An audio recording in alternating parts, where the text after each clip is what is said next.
ఘనమైనవి నీ కార్యములు నా ఎడల, స్థిరమైనవి నీ ఆలోచనలు నా యేసయ్యా.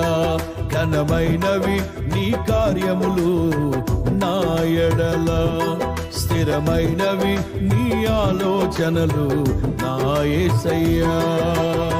కృపలను పొందుచు కృతజ్ఞత కలిగి స్తుతులర్పించెదను అన్ని వేళలా.